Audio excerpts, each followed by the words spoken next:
Hi guys! Good afternoon!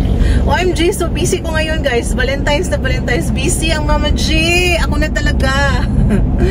Kasi guys, nagpunta tayo sa school, diba? Hindi ako nakapag-gym. I think hindi na ako mag-gym for the whole week. Today is Wednesday. Wednesday na hindi ako nag-gym.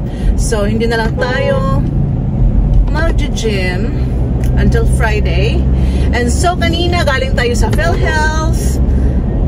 Siyempre, no? Grabe talaga pag adulting na, no? Mag-adulting tayo. So, mga bills and everything. So, PhilHealth ako kanina. Tapos, after that, bumili ng mga steak. Kasi nag-order yung mga bagets. Mag-steak daw kami mamaya because it's Valentine's Day. Happy Valentine's Day, everyone! I hope masaya ang inyong mga puso. Ngayong araw na ito, hindi naman dahil sa Valentine's Day dapat ay kasama mo ang iyong mga boyfriend, girlfriend, diba? Pwede rin yung mga mommies, daddies, mga anak nyo.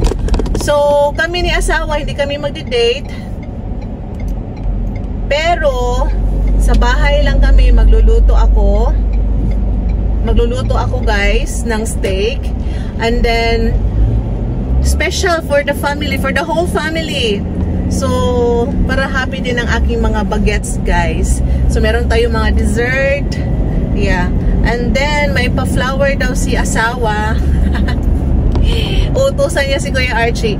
Actually, sinabihan ko na si Kuya Archie and I think nagbigay na din ako ng pera kay Kuya Archie para ako mag-message si asawa sa kanya mamaya, ready na ang pag-deliver na lang. Sinabihan ko si asawa kaninang umaga before ako umalis.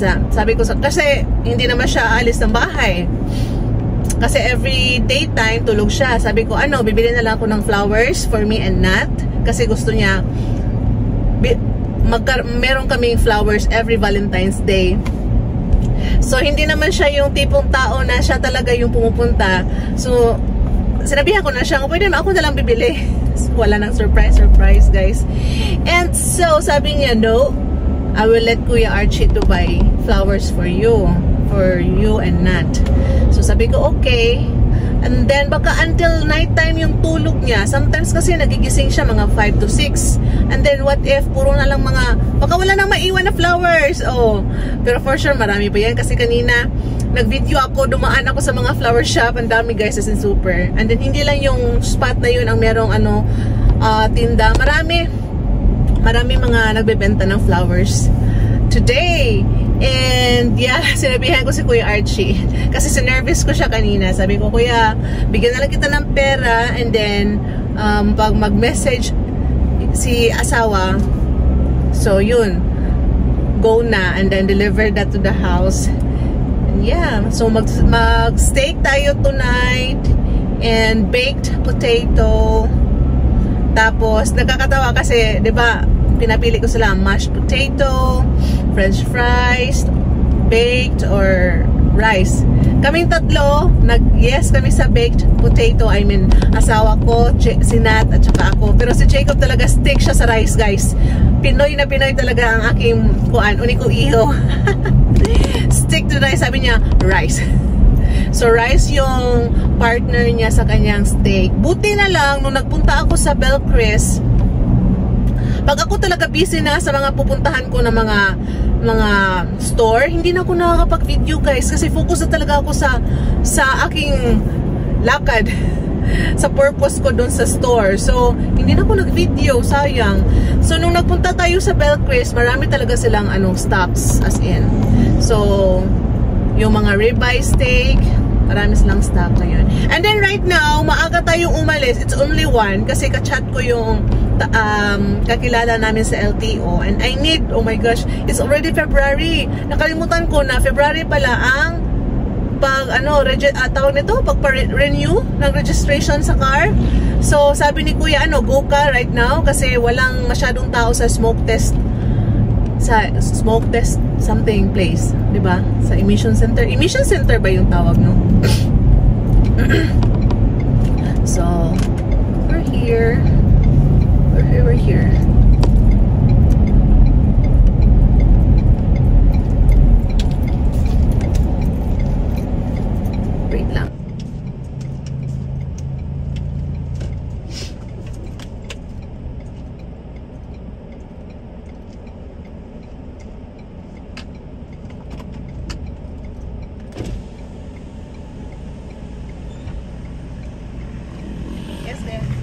ma'am. Atas na, kabangi ko, kasi traffic. Okay.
Mo na?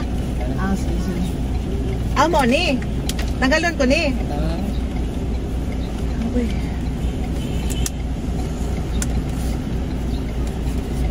Kanina.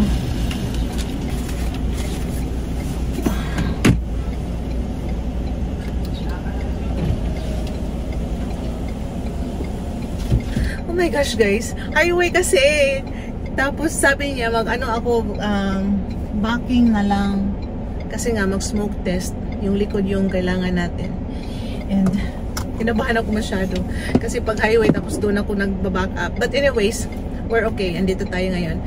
And finally, makakapag-smoke test. And, ma-renew na tong car. Yung sa kay hubby, kasi brand new yun. Parang 3 years, after 3 years na siya mag-renew. Ganyan pala, no? Pag mga brand new na car.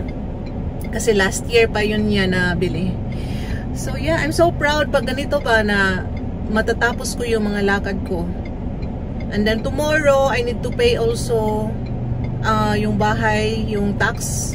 Oo, di ba? Yung babayaran natin na buwis. Hindi pa ako nakapagbayad. So,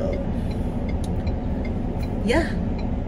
It's already 1:07. So after here, babalik tayo ng bahay, guys. Oy, kasi alauna pa.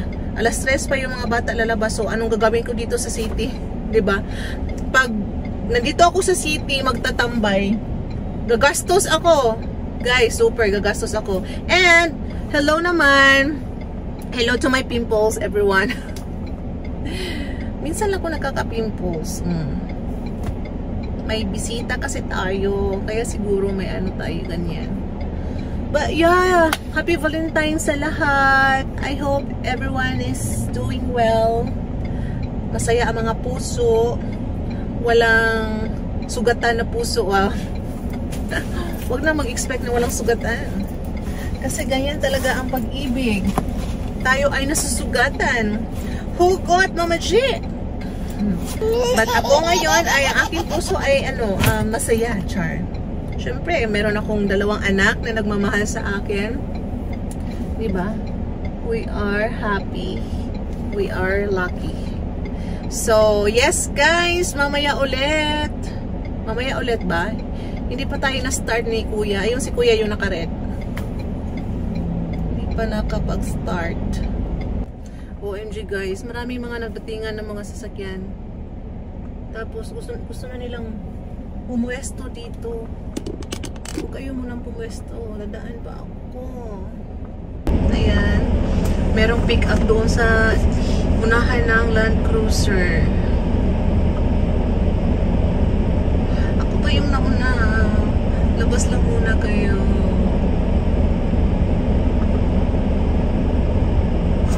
Ayun. Lumabas na nga sila guys. Ayan guys. Tapos na finally magpa-smoke test. Medyo natagalan guys kasi offline daw. So naghintay pa ako ng mga 20 minutes doon.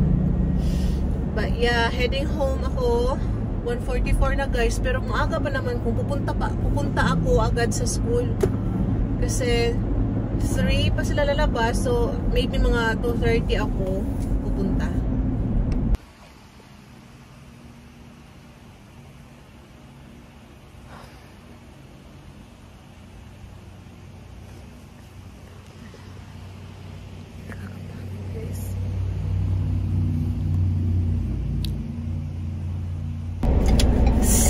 guys, pabalik na tayo. Nandito na naman tayo sa car. Ang bilis ng oras, saglit lang ako nakahiga-higa sa couch. And then right now, balik na tayo sa city guys kasi 2:30 na. So 30 minutes na lang at magdi-dismiss na ang ating mga bagets. Mahangin talaga today. Super. So, nakikiride on ang weather sa Valentine's Day. Malamig. Maaliwalas ang panahon for today. Tamang-tama sa araw ng mga puso.